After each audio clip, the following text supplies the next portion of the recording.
Hello and welcome to Class Time, your daily classroom for CSEC students. Today's mathematics lesson will be focusing on volume of solids, in particular prisms. I am Latoya Shariah. And I am Karima Mundell Thomas. So let's get into the lesson, Latoya. Indeed. As you said, we're looking at volume today, and in particular, volume of prisms. Now, since we're going to be talking about volume, it's important that we define or, talk a little bit about what volume is. Agreed. So I'm going to throw that question to you. All right, before we even talk about volume, I have this, I don't know if it's an issue, but I've often heard persons using the words volume and capacity interchangeably. And I want to be clear today. What's the difference, or is there a difference between volume and capacity? Important question. Yeah. All right, so when we talk about volume, we're talking about the amount of space taken up by a substance or a solid object. But when we talk about capacity, we're talking about the measure of an object's ability to hold a substance like solid, liquid, or gas. Okay, so I'm thinking, based on what you said about capacity being the measure of an object's ability to hold a substance, that is sounding to me like there's a hollow section maybe in this particular solid, and you're seeing how much solid, liquid, or gas can hold in it. Right. So we said that's the capacity of the container maybe? Definitely. In this so example? So you can probably think of what we Jamaicans call a shed pan. So the size of your shed pan, oh my goodness, will the capacity of your shed pan will determine the amount of lunch you can take. Okay? You had to go there. All right, so volume and capacity though can be equal, and they are actually equal when the object or the container is full. Ah, makes sense, because sometimes we said the thing full to capacity. Full to the brim. To the brim. Yeah. All right. All right. So we're also talking about prisms. We are. So I don't know really if our students, if they're so familiar with the term prism, so we want to also talk about what is a prism and how we go about identifying prisms. All right, no problem. So when we talk about prisms, we're talking about a solid object with a uniformed cross-section. And when we talk about uniform, we're not talking about you and I's shirt or a school outfit. But when we talk about uniform that our students wear, it's really talking about the fact that the design is the same.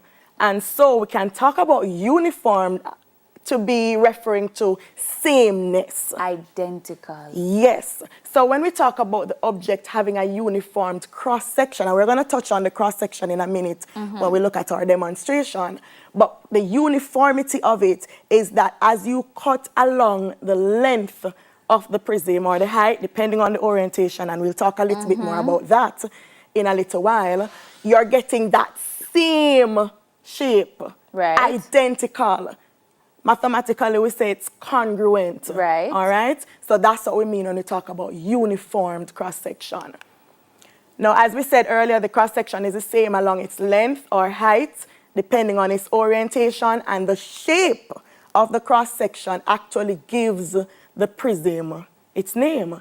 So, for example, on screen, we have what we call a triangular prism. Right. And as we look at the diagram, we're seeing that triangular shape. You see that triangle there? I am. That's our cross-section, and we're noticing that if we were to cut right in the middle there where the word cross-section is, we're going to actually see the triangle identical to the one that we had right at the front there. I hope you're getting what I'm saying. And not just in the middle. If I were to cut along any part of the, what I'm saying, looking like a slice of cheese there, but not necessarily, that triangular prism, if I were to cut right behind the front face or to cut near to the back, I should get the same identical triangular face. Okay, so that's what we talk about, uniformed coming out again. Right. All right, so let's talk a little bit more.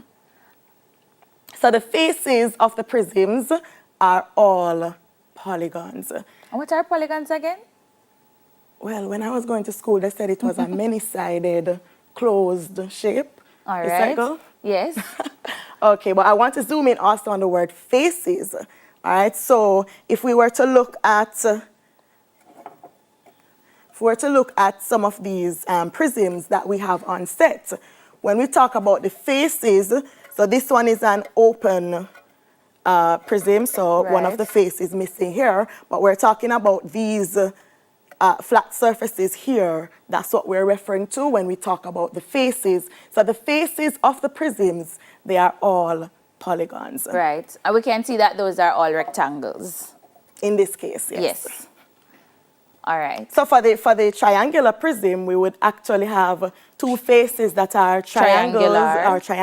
Right. And three faces that are rectangular. Right. Cool. So here on screen, we're having some examples of prisms. So you want to talk about these? Yes. So earlier we talked about the polygons, and we said I would have said what I learned in school about a many-sided whatever, but we want to emphasize that the polygons actually have straight edges or straight sides. And if we look on, another prism here, we can see that all the sides of the faces, and by virtue they now become edges, are indeed straight. All right, so we can see the polygon idea coming out when we look at those faces. Right. Beautiful. So as we look at these prisms, we're seeing the uniformed cross-section coming out. So when we look at this trapezoidal prism, we're seeing that trapezium, if we were to cut along the length of this prism, we're seeing the same trapezoidal shape, coming out. So we see that blue one, we see that red one, that pink one, and we're seeing that they're all identical. So I know that this is a prism. Right. But I'm looking at the second image, Karima, and I am seeing where this rectangular prism seems to have more than one cross-section. Is that so? Well, guess what? The cuboid, and that's what this one is called, it's quite special because if we look at the first image, we notice that if we actually cut horizontally, yes, and anywhere along that face there, if we cut horizontally, we're getting an identical polygon coming out there as well. Right. But we also notice, if we go back to the diagram, that if we are to cut vertically, there is also a face here that we're seeing uniformed right throughout this prism. Special and indeed. So, yes, this rectangular prism, aka the cuboid, is a very special prism. Okay. So too is the cube, which is right beside it. And we know that the cube, all the faces are squares. Yes. And so by virtue of this, we could actually cut either horizontally, or we could also cut vertically. All right? All right. So I'm seeing two, and we can see the same thing coming through with the triangular prism and the pentagonal prism. Yes. All right. But, what about this? Is this a prism? Question sign indeed. And, there's this debate going on. But if I should actually think about how we defined prism earlier, then I would say that this cylinder is not categorized or classified as a prism because of that curved surface that it has there. Right, so the polygon idea won't be coming out where the faces are concerned. But I'm seeing if I'm supposed to cut it horizontally, I will be getting a uniform cross-section there. Well, that is true. And so that is why we are going to be including the cylinder in this lesson. Right. Because when we talk about volume and as we are going into some of the calculations, we're going to find that it operates on the same principle as the prism. So I think we can call it a prism cousin. I could count on you for something like that. Prism, okay, all right. All right. Special prism, if you don't want to say prism, cousin. All right. All right. So the question is then, how do we determine the volume of a prism and a cylinder by virtue? How do we do that? Very good question, and I'm sure our students want to know too. So, all right, so we're going to do some demonstration this morning. All right, take it away. Right?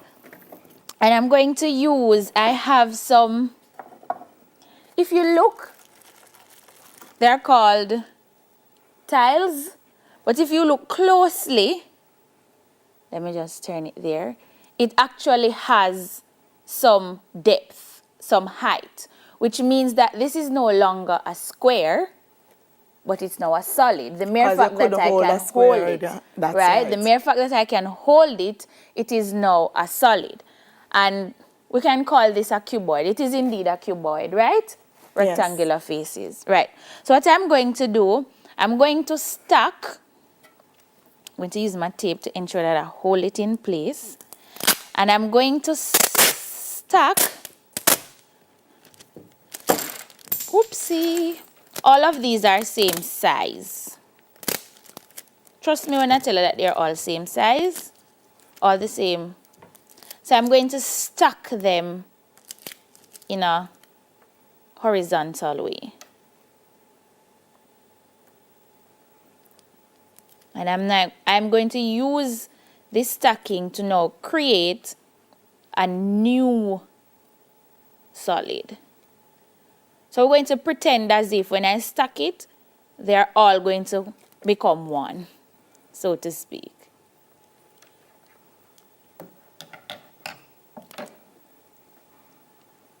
And if it's a little outer line, don't judge me. All right, so we're noticing that this that you're doing, Latoya, it's now starting to resemble, well, it was, as we said earlier, the original pieces were actually cuboids, but we're seeing a new cuboid being formed here. Right. All right, I think we can work with that. Good. So it's now looking like some of those prisms that we looked at on the diagram. Right. All right. So talk to us about how this relates to calculating the volume. So we said originally that the volume, how we say we define the volume of an object again? Well, we talked about the amount of space that the object occupies. All right, so we're seeing that this cuboid that I would have created is now occupying this space right here, so and right? It's three-dimensional. And it is three-dimensional. There you go. So I now need to figure out how can I find the volume of this space that is being occupied. Now, if I look at one of the smaller tiles or the smaller cuboid that I would have used to create this stacking, I'm seeing that I stacked a particular surface area going one way, or a particular surface going in one direction. All right, so that's starting to sound like you're talking about the cross-section right here. So you can see that there's a uniformed cross-section going straight across, and if I were to turn it this way, then it would be going upward, right?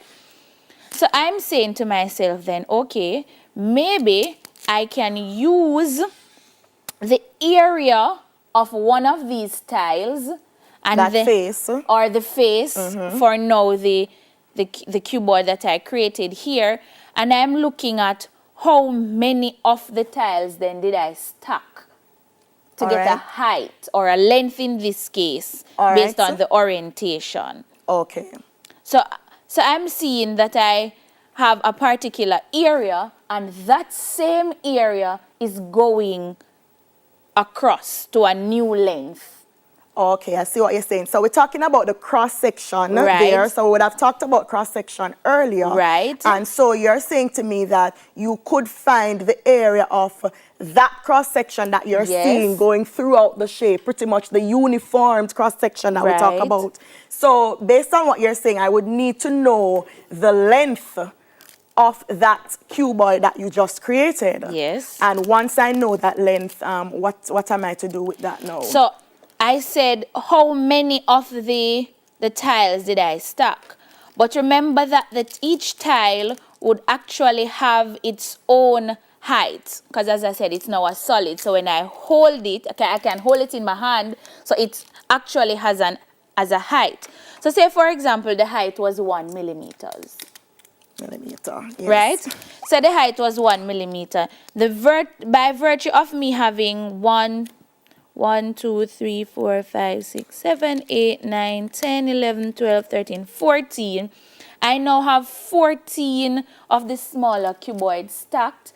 And if I'm saying the height is 1 millimeter, it means then that the height of this cuboid that I created would now be 14 millimeters. Okay. Right? Yes. And so then, and remember that each of the smaller cuboid would have its own area. So for me to find the volume or the space that this object is now taking up, I'm looking at that area going up 14 millimeters. So it's the same area going upward to a 14 millimeter height. Interesting. See what I'm saying yes, there? and I'm thinking, Latoya, as you're talking about that, a similar idea is coming out, even with these $20 coins that I have here.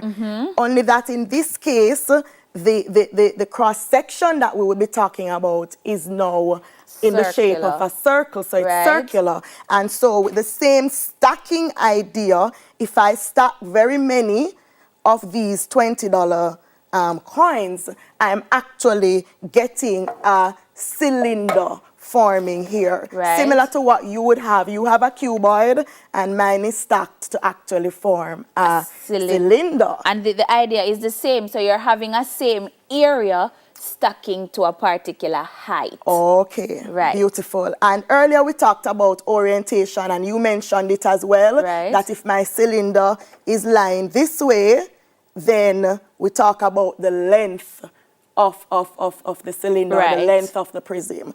So go ahead now and finish telling us, because we can put these together now, how we actually now calculate the volume. So we talk about the uniform cross-section, we talk about that sameness going up to a particular height. Length, depending on its orientation. Right, how does that help us with calculating the volume of these prisms and cylinders? So this is particular to prism, and we say prisms have a uniform cross-section. That's right. So as long as the solid is a prism and it has a uniform cross-section, then we can simply multiply the area of that cross-section by its perpendicular height or length, depending on its orientation. So it might be the height or the length, depending on its orientation. Okay, so and I want to point out the word perpendicular is very, very important.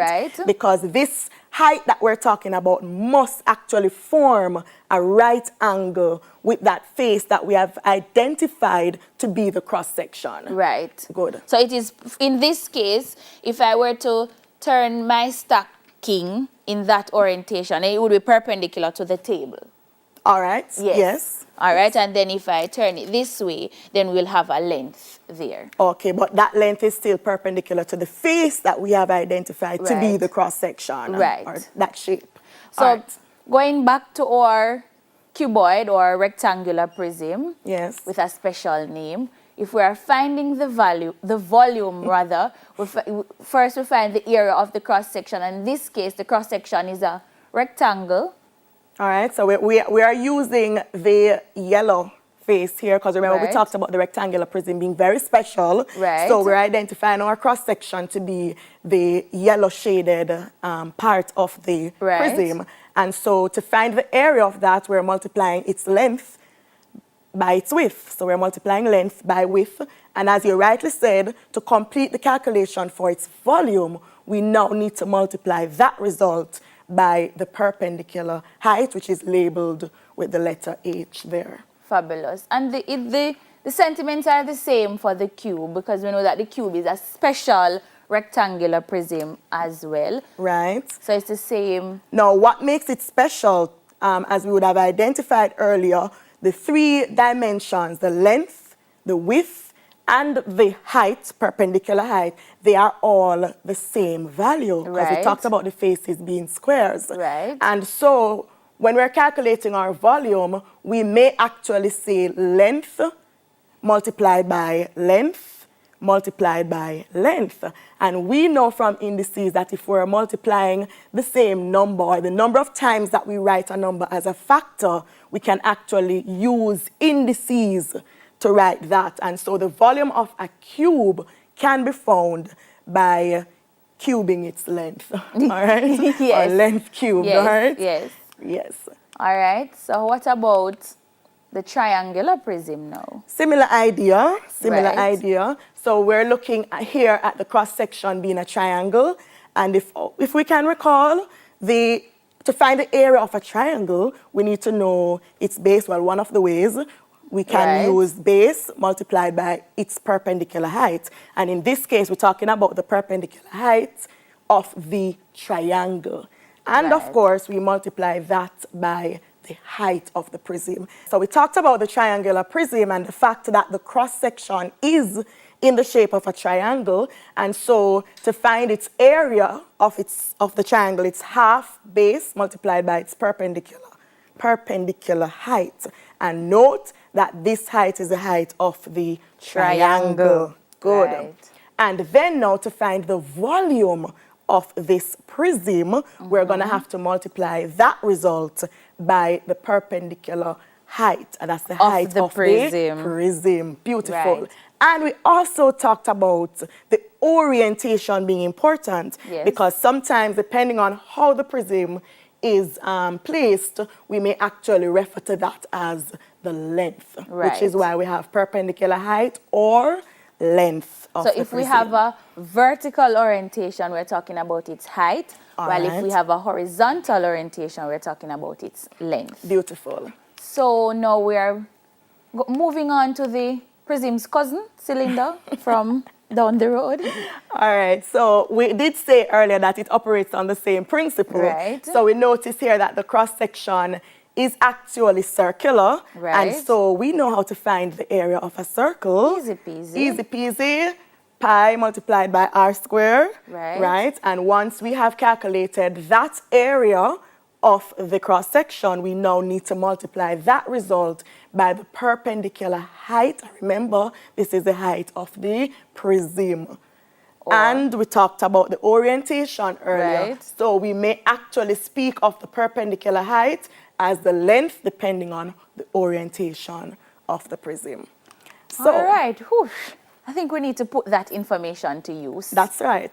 All right. So here is a question. So the diagram below, not drawn to scale, of course, shows a triangular prism, A, B, C, D, E, F. The cross-section is the right-angled triangle ABC, where AB is 6 centimeters and AC is 8 centimeters. All right. So we're First- given two lengths on the triangle here. Yes. And the first thing we need to do is to calculate the area of triangle ABC.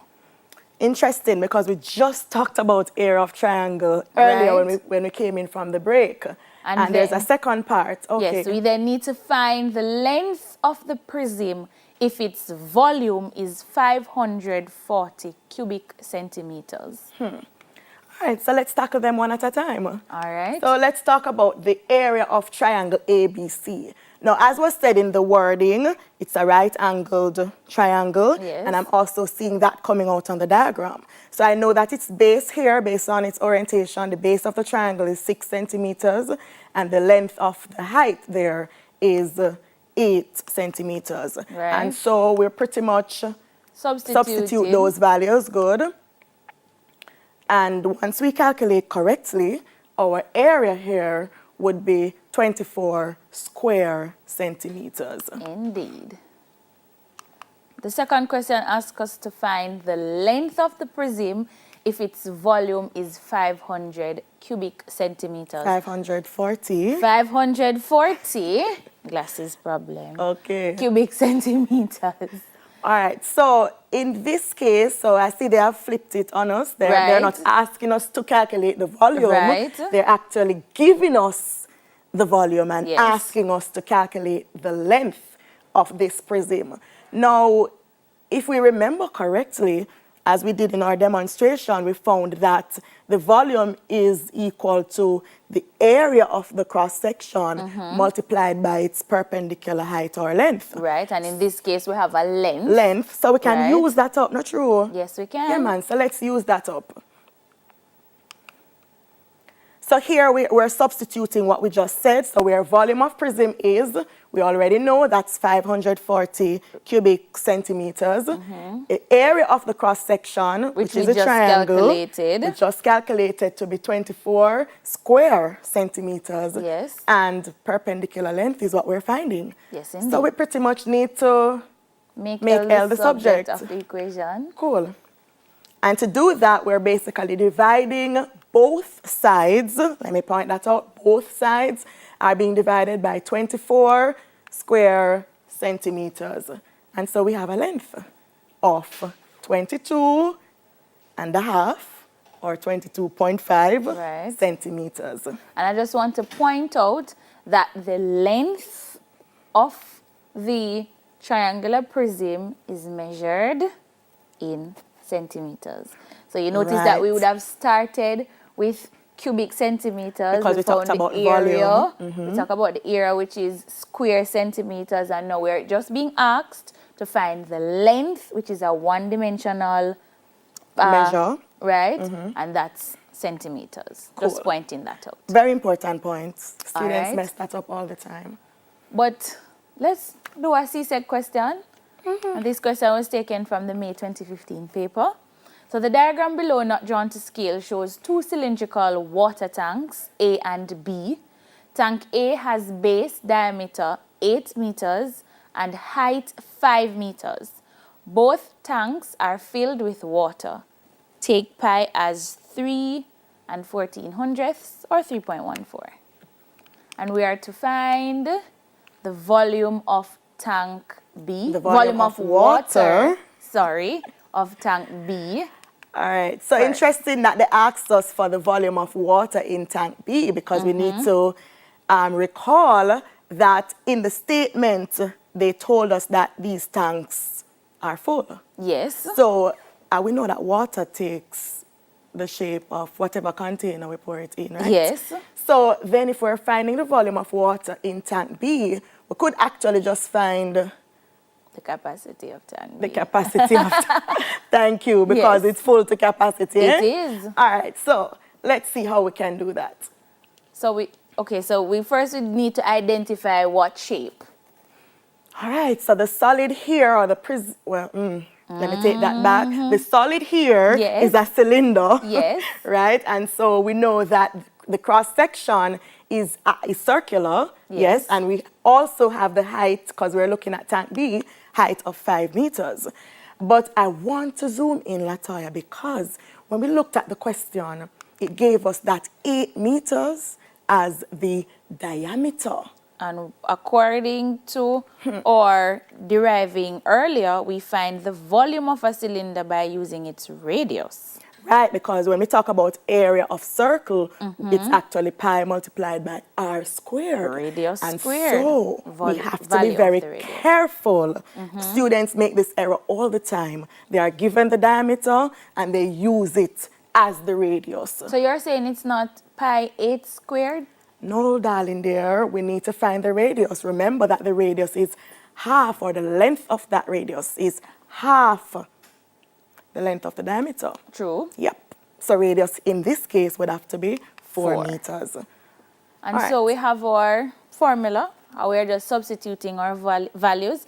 I would just like to point out also that when you get a question, you want to use the value of pi that was given. Because we know we have two values of pi that we use, 3.14 or 22/7. Technically the same value, but represented differently. One is rounded somewhat. So you want to stick to the value that was given in the question, definitely. And also remember that r is squared.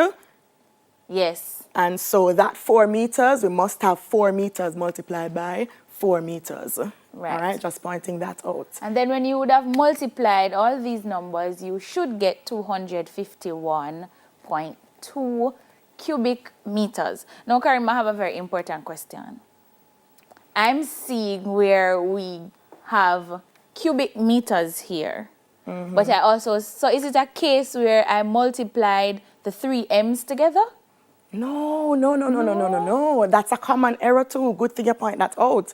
Because when we talk about cube, even as we look at our table, the cube is actually the unit that we use, right, when we're going to be measuring volume. All right, so it's not an algebraic principle that we're using here, but we know that when we talk about volume, we're talking about a 3-dimensional measure, and so we're actually talking about cubic meters or cubic units to be general. Okay. So we're not actually multiplying the units together. Got you. All right, so the second question asks if the area of the base of tank A is 314 square meters, calculate the length of the radius of tank A. Once again, remember they said to take pi as 3.14. So let's backtrack. Let's look at what we've been given in this question. All right. So we're given a new piece of information that the area of the base of tank A is actually 314 square meters. Which also means that's the area of the cross-section. Cool. And we know that the cross-section is in the shape of... circle. So it's circular. Cool. And we also know how we find the area of a circle. Yes, we do. So I think we have enough information to tackle this question. Right. All right, so let's talk about the solution. So we have been given the area of the base of tank A, which we said is 314 square meters. And we know that this would have been the result of multiplying pi with r squared, right? So pi r squared. So we know pi to be 3.14. So let's substitute So we substitute there. Now we're asked to calculate the length of the radius. So we need r, not true? Yes, we do. So we need to divide both sides by 3.14, which now tells us that r squared is actually 100 square meters. So we found r. And we know that it's square meters, because we're looking at area concepts right here. So that means, so r then, the length of r is 100 square meter. You see that on the screen? I'm sure you see so we found r square. Did they ask us for r square? Look back at the question for me, please. Oh, so that means that I can't leave it right here then? No. Okay. So we need, remember now, we need r as a subject, not r square. Got you. So let's talk about what we need to do to get r to be the subject. And here r was squared. Sounds like we need a square root. Yes, yeah, I agree. So let's square root both sides. All right, so the length of the radius here is 10 meters, and we know that the square root of 100 is 10. But the square root of 100 is positive or negative 10, so how comes you only have 10? Do you have a negative length, miss? Let me see you measure something and get a negative result. Yes. All right, fine. I was just toying with you. So length is only positive values. Okay, so based on this situation, yes, then we have to take the positive value. So we do know that the square root of 100 is in fact positive or negative 10. But for this case, we're taking the positive value. If we're doing numbers or algebra, but this is measurement. All right, sweetheart, okay. All right. Okay, so the other part of the question now is asking, or is saying, tank A holds 8 times as much water as tank B, and we need to calculate the height of tank A. All right, so we need to talk about what we've been given, yes? Tank A holds 8 times as much water as tank B. Now, we would have already found the capacity for tank B earlier, yes, which was 251.2 cubic meters. Yes. So if tank A holds 8 times that amount based on the question, then the capacity for tank A must be 8 times that value. 251.2 multiplied by 8, Right. which gives us 2009.6 cubic meters. All right, so we found the capacity of tank A. We finish? No, it actually tells us to calculate the height. Right. All right, so how can we use the capacity information to help us? Well, remember, I think we touched on a similar question to this earlier. We talked about the capacity being found using the area of the cross-section, multiplying that by the height of the prism. Okay. So we did have before, because we're talking about tank A, so if we remember in part 2 of the question, it did tell us. It did tell us that the area of the base of tank A is actually 314. Okay. So we know that this area, 314, must have been multiplied by some value, right, which would represent the height, and the result of that multiplication would have given 2009.6 cubic meters. Yeah, cubic meters. All right. So okay. we can use that. Yes, we can. Let's see what's happening here. So we know that to find the capacity of the tank, which is a cylinder, right, it's we multiply pi by r square, and of course we multiply that result by the height, which is its area multiplied by its perpendicular height. Right, so the area of the cross-section, right, multiplied by perpendicular height. And we know that that result was actually 2009.6 cubic meters. All right, we know the value of We know the value of pi r square. Oh, that yes, section, yes, yes. we know the entire area. Yes, we do. We do, because we were given that. So we could actually remove that pi r square and actually replace it with the value we've been given, which is 314 square meters. And we're looking for the height. Right, so we want h to be the subject, so we can divide both sides by 314. Making h the subject of the formula. That's right. And so height is a whopping 6.4 meters. Nice. Cool, isn't it? Cool.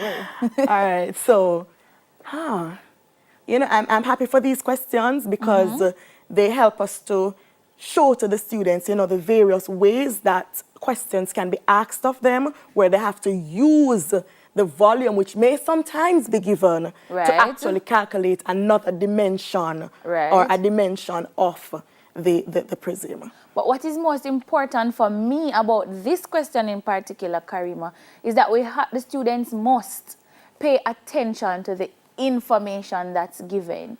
So you might probably, if you just read question 3 by itself, you're saying, but they don't give us no height, how am I, and no area, so how am I going to find the volume of, or the capacity of tank A, when a part of the information was in another part of the question. So you want to read through your questions carefully, right, before you start working the questions. All right, so I know we're coming up on a break, but I want to leave the students with this question for them to, you know, look at it, see how best they can handle it. Go and try. Go and try. Put your answer on YouTube if you have the answer, or hashtag TVJ class time, or on Instagram. Yes. Or Facebook. All the social media peeps. Yeah. So all right, we're going. Look at the question. It's talking about Fresh Farms Dairy and they sell milk in these cartons. And of course, we're given the internal dimensions of this carton. All right, so we have 6 centimeters, we have 4 centimeters, and we have, of course, the height there of 10 centimeters. You're asked to calculate the volume of milk in each carton. And of course, you're told to give this answer in cubic centimeters. And of course, ice cream coming up. Love that. Yes. So let's see if whatever you did is correct. Okay? All right. So calculate, as it said, in cubic centimeters, the volume of milk in each carton. Now, milk operates like water, not sure it's liquid. It does. And so it would have taken the shape of the container. The container, in this case, the carton. Yes.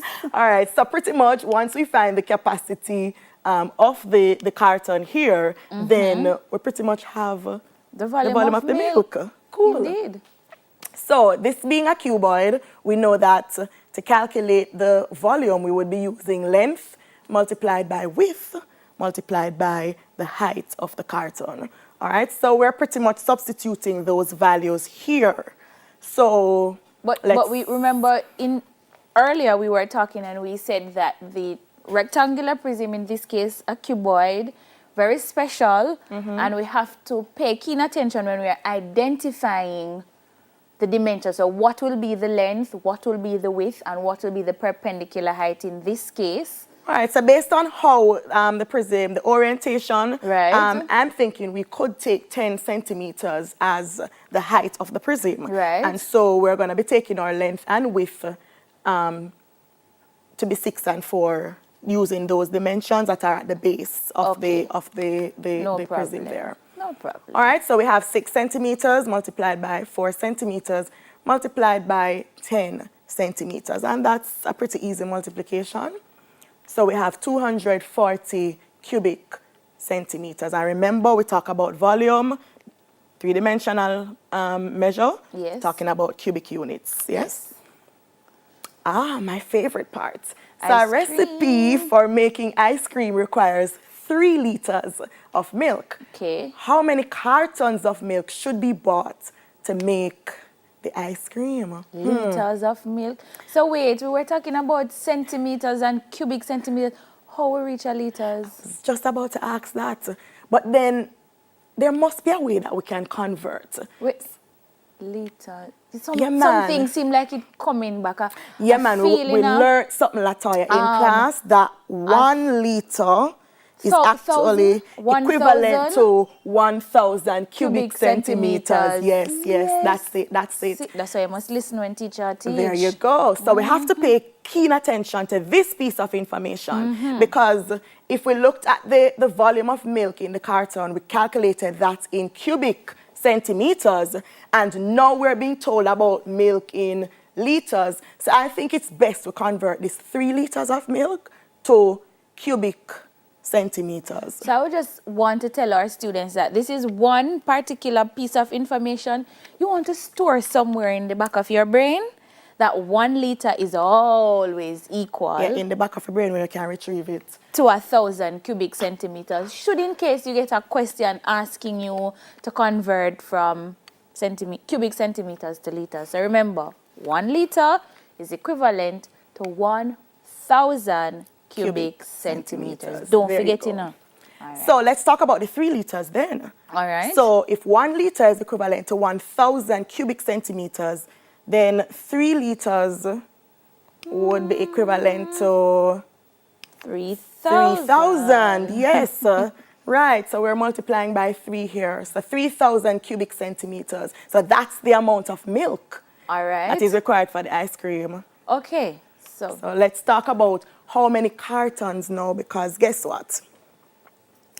We know that we need 3,000 cubic centimeters of milk. Yes. And each carton hold, how much again? 240 cubic centimeters. So I think I need to divide. I need to find out how many cartons. So the amount of milk required, I need to see how many 240 can come out of that. No? Right. Yeah, so I need to divide. So I'm dividing my 3,000 cubic centimeters by 240 cubic centimeters. Right. So let's see, because I want this recipe, So I'm getting 12.5 here, but 12 and a half. Them sell half a carton of milk? Well, it depends on where you live. Like, seriously? So let's answer this question.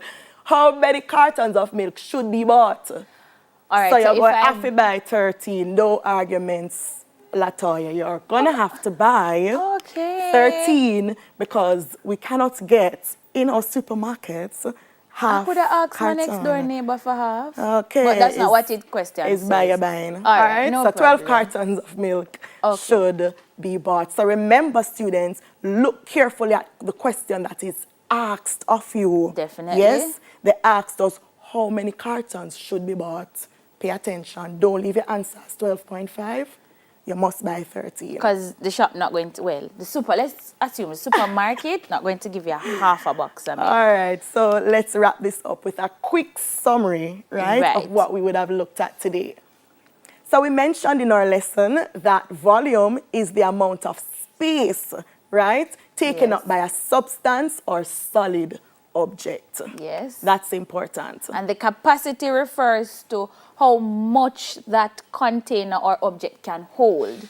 And then we went ahead and we said, well, the volume and the capacity will be equal when the object or container is filled to capacity. Yes, man. All that it can hold is in there. All right, and then we talk about the volume of prisms or cylinder, because remember, cylinder is prism cousin from According Ronso. to Latoya Shariah. Right, you're going to find the area of the cross section and multiply that by the prism or cylinder's perpendicular height or length. Wow, and remember, hold on, time finish, but remember, when we talk about the cross section, we're looking at uniformed cross section. Definitely. So we definitely have to check on that to ensure that it's a prism that we're dealing with. Cool. Definitely. Love that.